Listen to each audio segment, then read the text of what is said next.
people, welcome, and today we are in chapter 16. We are remaining with 3 chapters, and as usual we're gonna analyze the styles and the themes in the chapter, and I'm gonna give you a brief summary on the chapter. Now in chapter 16, Resian is still at Olaringoi's homestead, and it was stressful for her because the environment was not good. Like there were flies, lizards, snakes, and all those sort of things. And the walls of the house that she was living in crawled with some spiders, termites, cockroaches, and crickets. In addition to that, Enkoiboni was tormenting Resian by accusing her of refusing to eat food so as to regain strength in order to undergo circumcision. And we also learn the Enkoiboni had a grudge with the rich people, that is the likes of Oloisudori and Olekaela. And she tells Resian that she used to cook porridge for Oloisudori when he was still hunting elephants and ivory. After he got money, she never saw him again, and maybe that is why she held grudge against the rich. Resian is taken care of by Nabaru, who promises to help her escape, and she demonstrates or she shows her love by preparing her tasty meals, among other things. In the same chapter, after a long time, Olaringoi visits Resian, and he tells her that he does not mean any harm to her, and he regrets having hit her. In his monologue, he tells Resian that the Ngoiboni had arranged for her circumcision. After they get the information, Nabaru goes to look for help, and she returns late at night, and she helps Resian escape. And during that night, it rained heavily, but they succeeded to make it to where the lorry driver was. And the lorry driver, who was Lebutu, or whose name is Lebutu, took them to Emakerere's ranch. The chapter ends with Resian thanking God for helping her escape the Enkamuratani, and her hope for joining the Egerton University is rekindled. Now, let us move to the themes in the chapter. First theme is the theme of tradition on page 235. According to Nasilan culture, a girl who gets pregnant before circumcision is usually circumcised immediately after giving birth, and she is referred to as Entapai. Enkoiboni tells Resian it is good that she is not pregnant because it could have taken them a long time before they could call the Enkamuratani to circumcise her. She also says no one will want Entapai as a wife to her son.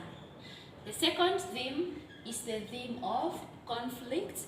We have conflict between Enkoiboni and the rich people, and we are told that the Enkoiboni hold a grudge against the well-to-do people. She refers to them as extortionists, marauders, thieves, and swindlers, among other names. And we could say that is why Olaringoi and Enkoiboni abducted Resian. She also tells Resian that she used to cook porridge for Oloisudori when he was still hunting, and after he got money, she never saw him again. That is one of the reasons why she hated the well-to-do or the rich people.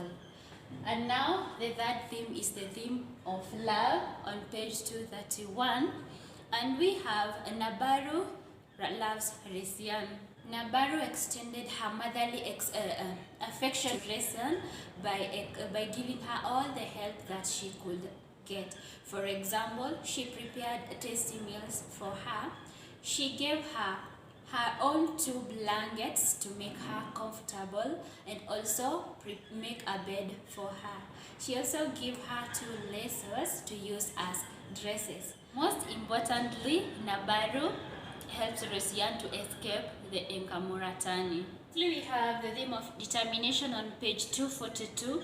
Olaringoi and his mother are determined to circumcise Resian. I told that there is no amount of persuasion that was likely to make them change their mind.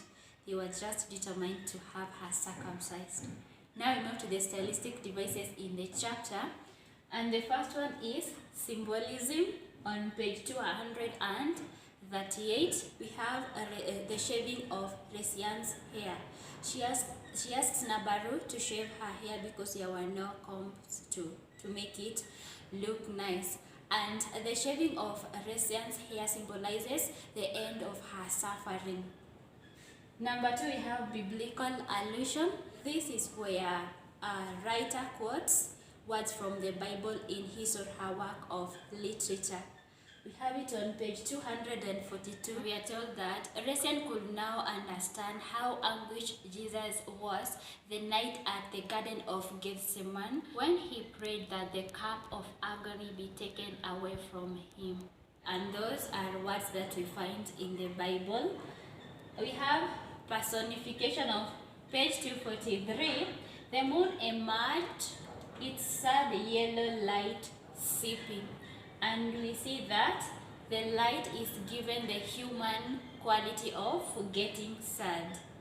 Lastly, we have wise saying on page 257, and that is, home was never far for the one who is still alive.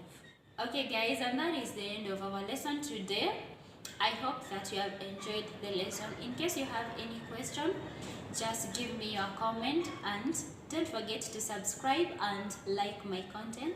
Thank you for watching. Bye bye. See you in chapter 17.